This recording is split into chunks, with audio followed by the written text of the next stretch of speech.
فرض کریں ہمارا ذہن ایک ایسے انٹرنیٹ براؤزر کی طرح ہے جس میں ہر وقت 50 ٹیبز کھلی رہتی ہیں۔ ایک ٹیب میں کوئی اہم کام، دوسری میں کل کی فکر ہے، یعنی ہاں، اور تیسری میں دوستوں کی باتیں چل رہی ہوتی ہیں۔ بالکل صحیح کہا آپ نے۔ تو جب ہم نماز میں یا کسی بھی گہرے کام میں فوکس کرنے کی کوشش کرتے ہیں تو ذہن اچانک سے کیوں بھٹکنے لگتا ہے؟ آج کے اس تفصیلی جائزے میں ہم علامہ علی حسنین حسینی کی ایک گفتگو کے ٹرانسکرپٹ پر بات کر رہے ہیں۔ جی، اور اس کا مقصد ذہنی یکسوئی یعنی کانسنٹریشن کی بنیادی سائنس کو سمجھنا ہے۔ بالکل۔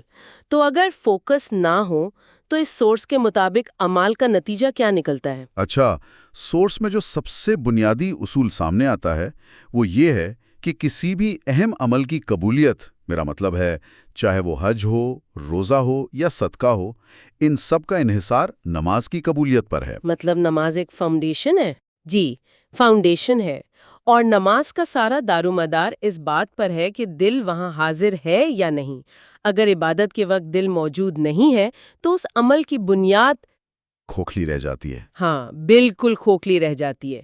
انسان فزیکلی تو وہاں کھڑا ہوتا ہے لیکن ذہنی طور پر کہیں اور ہی گھوم رہا ہوتا ہے۔ لیکن ایک منٹ رکیے، اگر ڈسٹریکشن کا مسئلہ اتنا ہی بڑا ہے تو ظاہری اسباب کو روک کر کیوں نہیں دیکھتے؟ میرا مطلب ہے اگر ہم کسی بالکل اندھیرے اور شانت کمرے میں آنکھیں بند کر کے بیٹھ جائیں تو ذہن کو تو خود بخود رک جانا چاہیے نا؟ شور نہیں ہوگا تو فوکس واپس آ جائے گا۔ دیکھیں، سننے میں تو یہ بڑا لاجیکل لگتا ہے، لیکن سورس کے مطابق مسئلہ باہر کی آواز کا ہے ہی نہیں۔ اصل مسئلہ تو اندر کا ہے۔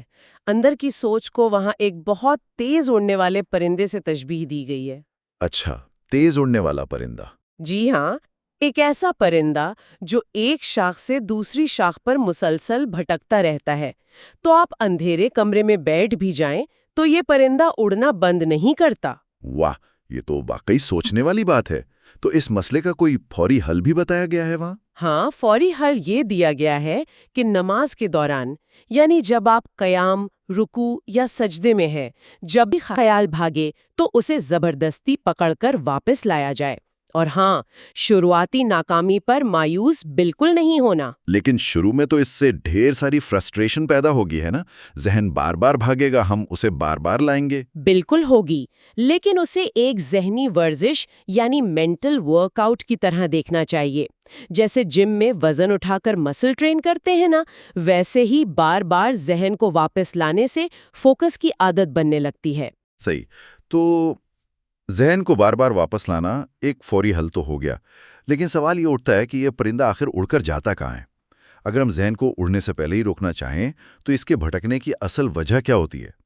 اصل بیماری جو بتائی گئی ہے وہ دنیا کی محبت اور اس کی دوڑ ہے، اور اس چیز کو سمجھانے کے لیے بڑی حیران کن مثالیں ملتی ہیں اس ٹرانسکرپٹ میں۔ پہلی مثال ریشم کے کیڑے یعنی سلک ورم کی دی گئی ہے۔ ریشم کا کیڑا، وہ جو اپنا جال خود بنتا ہے؟ جی وہی۔ ایک ریشم کا کیڑا اپنے ہی اندر سے تار نکال کر اپنا جال بنتا ہے اور آخر میں اپنے ہی بنائے ہوئے جال میں گھٹ کر مر جاتا ہے۔ بتایا گیا ہے کہ ہماری خواہشات بھی بالکل ایسے ہی کام کرتی ہیں۔ بڑی زبردست مثال ہے یہ۔ ہم سکون پانے کے لیے ہی اپنے ارد گرد چیزوں اور پریشانیوں کا جال بنتے ہیں، اور وہی اینگزائٹی ہمارا فوکس ختم کر دیتی ہے۔ اور اس کے ساتھ وہ سمندر کے پانی والی مثال بھی تو بہت گہری ہے جو اس میں دی گئی تھی۔